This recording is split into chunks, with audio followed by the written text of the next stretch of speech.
Canadian Grand Prix. And Bertrand Gachot, the last man on the circuit, makes his way across the line. 1 minute 41.9, and that was some 9 seconds slower than Bertrand's previous best. And we wonder, has he got these? There are new aerodynamic mirrors that the Pacific team have brought here.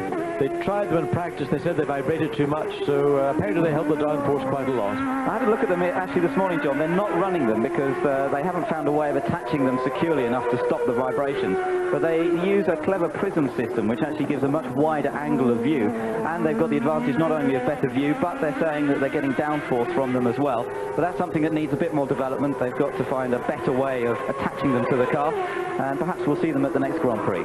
So the qualifying session is over, and it's Schumacher and Hill on the front row. David Coulthard will start third alongside Gerhard Berger. Then John O'Lacey starts from 5th position alongside Johnny Herbert. 7th fastest, Mika Hakkinen. Then 8th, Eddie Irvine, after an accident today when he went off through one of the fast right-left sections, or a spin. Didn't look as though he'd done any damage to the car, but that limited his number of laps to 9 out of 12. Rubens Barrichello also in the wars today. He ends up 9th fastest. Oh, sorry, it's Bertrand Gachot. I don't understand what he was doing.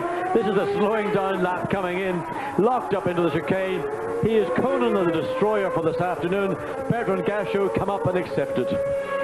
So Gachot trailing the plastic cone with him as he returns to the pits, just to give us a bit more entertainment to finish off this session. But there you can see the top 10 places that we were running through, with Mark Blundell finding himself 10th on the grid in the second of the 2 McLarens. We'll take a look further on down the list. 11th fastest, Olivier Panis in the Ligier. Then 12th, Heinz-Harald Frentzen. 13th, Gianni Morbidelli. 14th, Martin Brundle. Then Mika Salo and Ukio Katayama together in the 2 Tyrrells. Pierluigi Martini, Jean-Christophe Bouillon. Then Luca Badoa and Bertrand Gachot with his cone in 20th place. Let's hope that isn't part of the setup for tomorrow on the race itself. 21st, Andrea Montermini in the other Pacific. Then Taki Inoue, Roberto Moreno, and last qualifier, Pedro Diniz.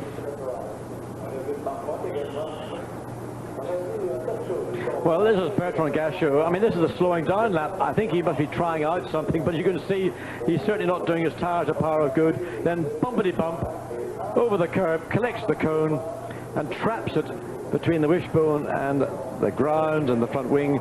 And normally those things do pop out, but just to add injury and insult, Bertrand makes it back with the cone. So Michael Schumacher takes the 9th pole position of his career, the ideal position to start the Canadian Grand Prix, and he could well try and take his 2nd straight victory in the Canadian Grand Prix this year. But Damon Hill is with him on the front row of the grid. We're going to see a great challenge between those two, I think. It's the challenge we've been watching all year, and once again we've got it here. David Coulthard backing up his teammate on the 3rd position, and the 2 Ferraris looking good in race conditions this morning, so perhaps they'll be strong in the race as well.